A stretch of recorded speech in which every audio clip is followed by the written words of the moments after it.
I'm really excited to hear from the group and talk a little bit more about insights and understanding that we have around food and consumer behavior. So Joe, why don't you introduce the team and I'll turn it back over to you. Awesome. Thank you, Mike.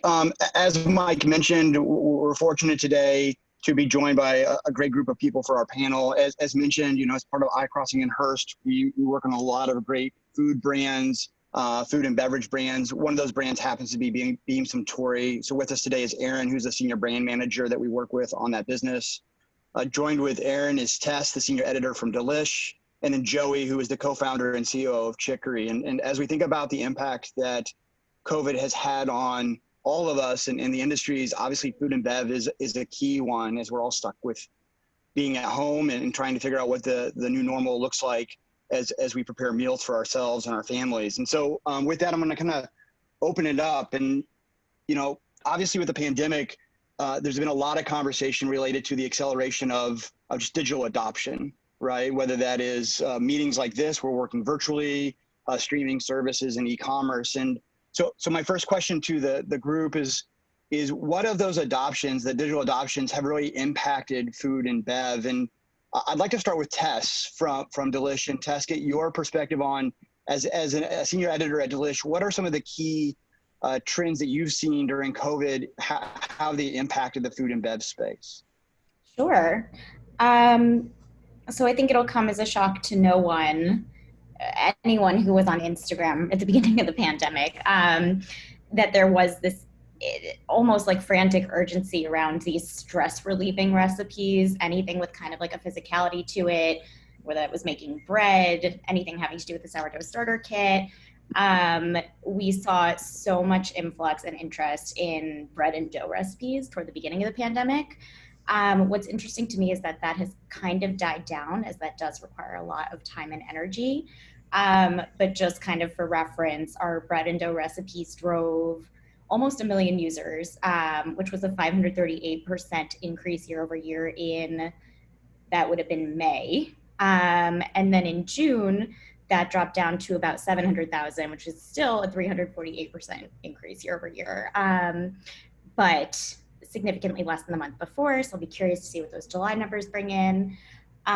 Meanwhile, our bread and butter recipes are super, super basic recipes. Things like corn on the cob, bacon in the oven, rice every day. Joe, I mentioned this in one of our first calls that how to boil rice. Yes, my editor and I around 5 p.m. every day joke that it's rice time because we see in real time that people are like searching how to cook rice properly. Those continue to see insane increases month over month. Corn on the cob, for example, saw a 1,200% increase year over year last month, which is wild. And again, I'll be curious to see how that progresses as the summer goes on. But yeah, all of that is to say that in the beginning, there was this urgency around more complicated recipes that our readers didn't normally reach for. There has been kind of this stabilizing while looking for staples, still at a rate I have never seen before in my 7 years of the company. As we see that, because to your point, Tess, there's probably, some expectation, right? As this becomes more consistent, we're kind of gravitating towards the staples as we have to continue to settle in for it. Joey, as the person who is running Chicory and seeing the data from a platform perspective, have there been any unexpected trends that you guys have seen through the platform during this period of time? Yeah, absolutely. And just as a little bit of background, right? So we work with 1,500 different publishers making content shoppable across all those sites. And so we kind of have insight into 2 different things that are going on, food and cooking trends, but then also e-commerce trends, because we have 30 different retailer integrations where we're able to, basically facilitate orders at Walmart, Amazon.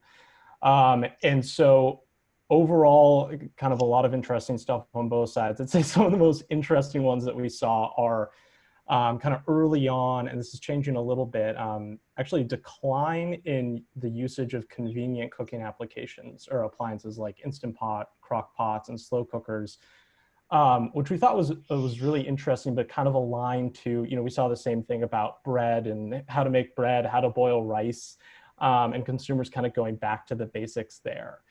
From an e-com perspective, what we're seeing is more spikes in orders at smaller holidays. So weekends are seeing much bigger spikes, and then over the past 3 or 4 months, holidays where we don't normally see large spikes are seeing double, triple the amount of traffic that they would typically see, when we're looking year over year. And so I think, what that says to us, and I guess it's no surprise, people are definitely celebrating more, and they're experimenting with these different modes to actually get everything they need to do that kind of that celebration, whether it's, just hanging out with 3 people in the backyard or something like that. I love that. It's great because it obviously becomes an opportunity as marketers to lean into that trend and those behaviors. To that point, Aaron, as from sitting on the client side through this experience, how are you and Beam looking at this moment as an opportunity for brands to better connect with the consumers? Yeah, I really like what Joey said about kind of occasion-based consumption, right? And I think that's something that we're really trying to better understand and lean into. There's, people are still in many ways I think they're trying to do a lot of the same things that they were doing or accustomed to doing before the pandemic. It's just like doing it at home, right? So whether it's, if it's celebrating something, they're finding a way to do that at home with something kind of special, right? Or the occasion of getting people together. Maybe it's not a backyard barbecue with 25 people anymore, but it's still, some sort of way to get people together and to congregate. So we're trying to lean into that occasion lens better and to better understand, when people are searching for cocktails, for example, can we provide them with, rather than, a Pinnacle-based drink or a Crucian-based drink or a Jim Beam-based drink, right? Can we lean into those occasions better and try to serve people recipes that are going to better fit what they're trying to accomplish? And, in that sense, I think maybe giving them back a little bit of normalcy. I love that. And it speaks to obviously the opportunity to really understand the consumer behavior, the trends that have happened, obviously leaning into the changes that we're seeing. One of the things that, Joey, back to you from a platform perspective, obviously as consumer behavior has changed, and part of that, as you mentioned, was purchase behavior. How are brands maybe removing some of the barriers that have historically been there? How can we make it easier for consumers to connect with this content and ultimately connect to brands like Beam to transact against that?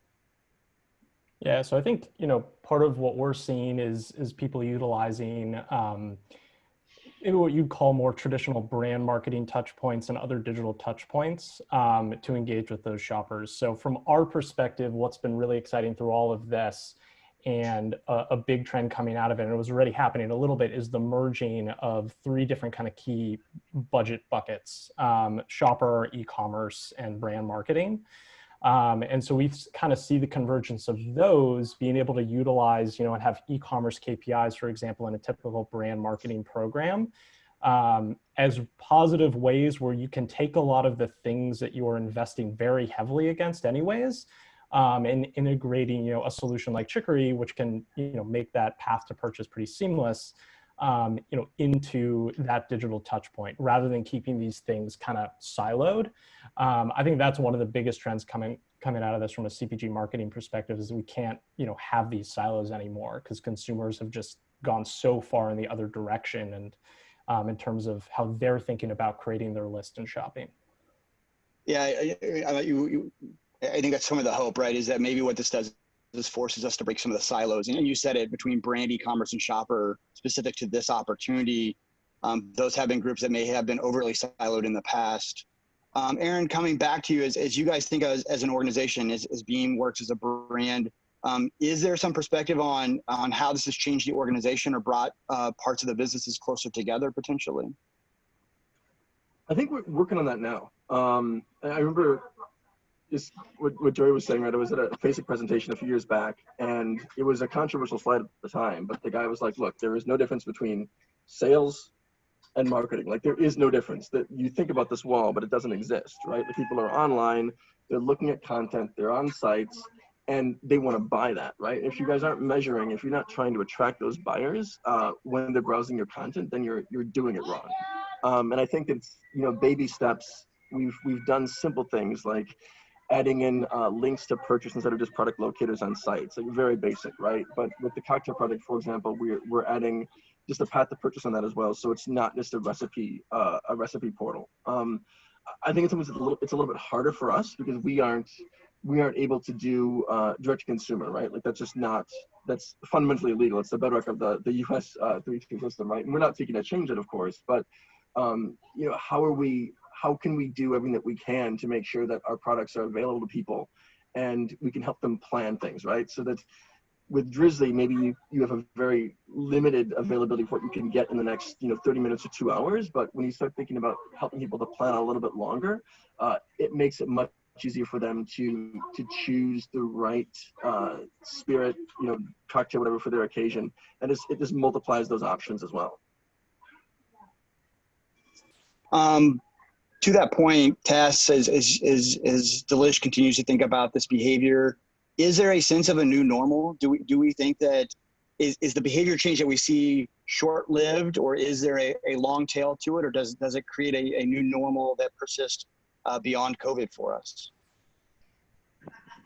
There's a little bit of both, because I would say there's a continuing kind of underlying sense that things will get back to normal. And if that's not the case, it's kind of like, how do they create normal at home?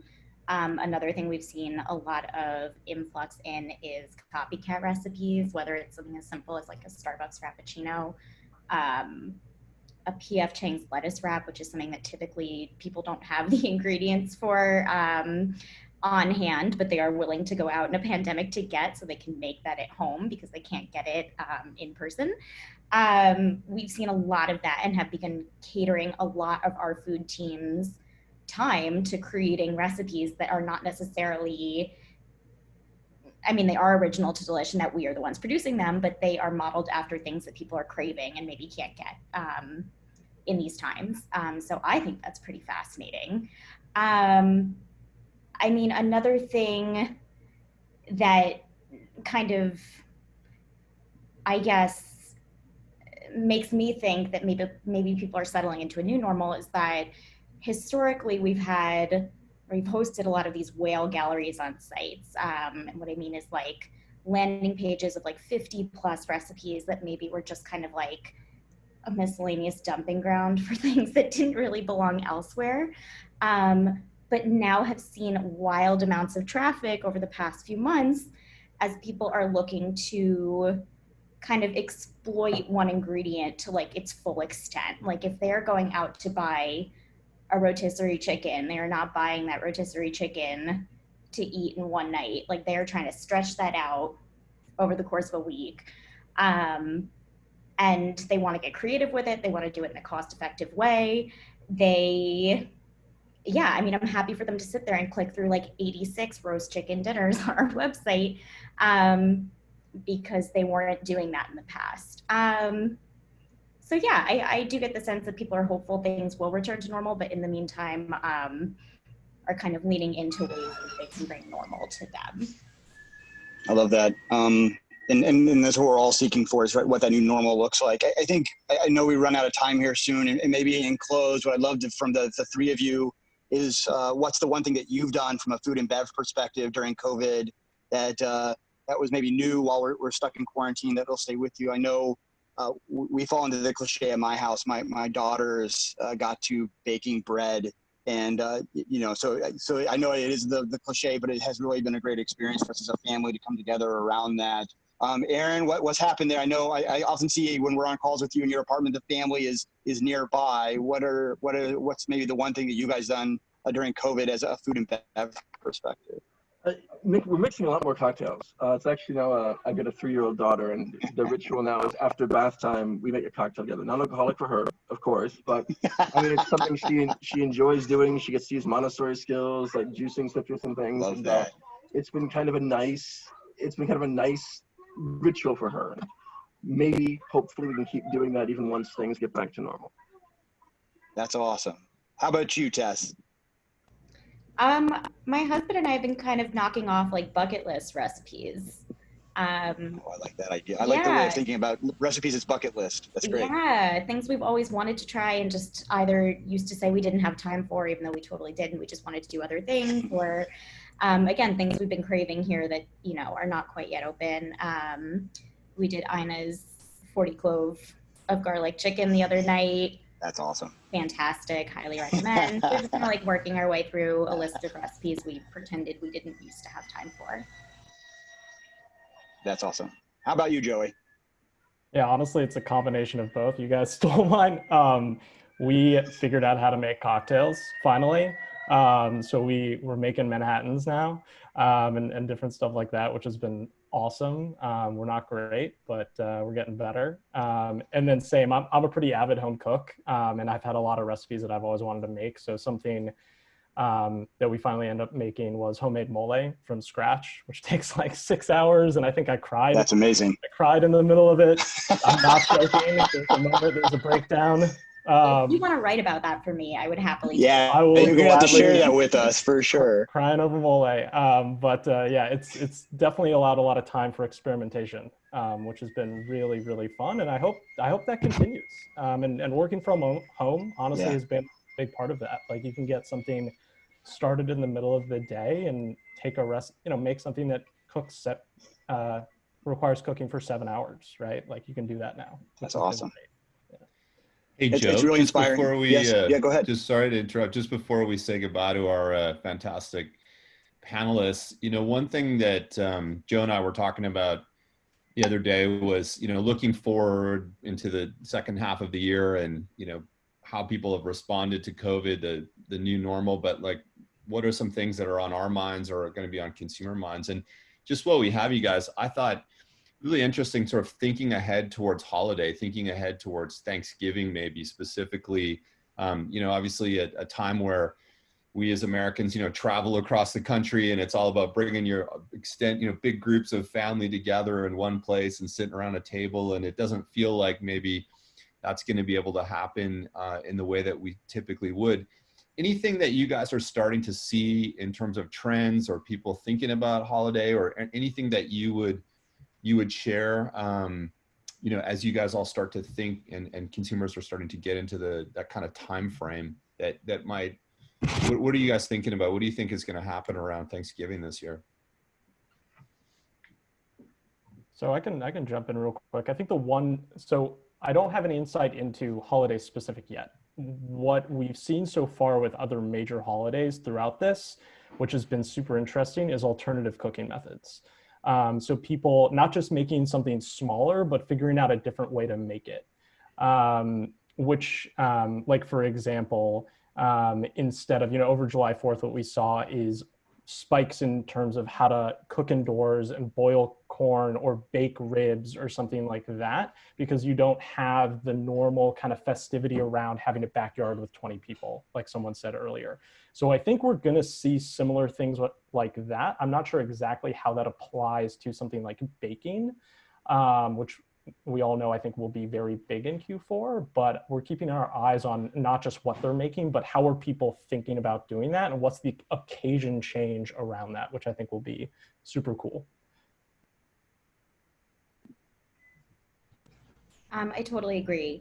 I also think whereas we normally look forward to November and December as the months where we really kind of thrive, that we have been working very closely, even more closely than normal, with our fantastic SEO team to kind of start working on pieces that are more localized than we may have focused on in the past.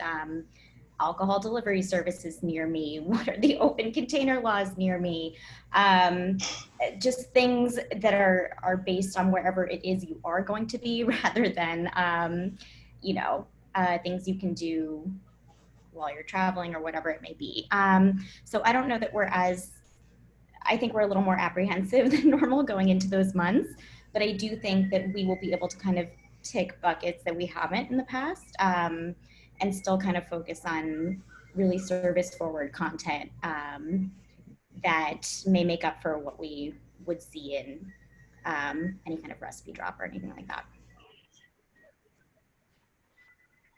I think at our end, one thing that it'll be interesting to see how things evolve, right? Because we frankly don't know what it's going to look like in 6 months. But assuming it doesn't get much better, and I'm kind of assuming it's not going to, it's going to be really interesting to see how the legal landscape continues to evolve with around things like direct to consumer. Kentucky just passed the first law allowing distilleries to ship to consumers in the state, and cocktails to go. Iowa, the first state to make that permanently legal as of a few weeks ago. It'll be interesting to see, you know, how can we leverage channels like that, right, to give people something special, but, you know, still kind of fitting in with that festive mindset, because people are going to want to be able to do something nice, something special, push the boat a little bit, but we've got to find a way to do that without a whole lot of effort, and still make it seem like it's special, even if they're stuck inside their homes. Yeah, that's great. It's a good question, Mike, as we look towards the future. One thing, and I know we're running out of time here, so I want to thank this group of people for a great panel and a great discussion. Obviously, it's really interesting conversation, both personally as we all look to live in this world and find the new normal for ourselves, but also as marketers. To that point, one of the things that we are working on is publishing a white paper in the coming weeks on this topic, specifically informed by not only this panel, but a bunch of other research that we are doing in partnership with Hearst and Chicory and Delish. So we look forward to sharing that out with the agency and our clients. But thank you again to Tess, Joey, and Aaron for your time and the conversation. We appreciate that.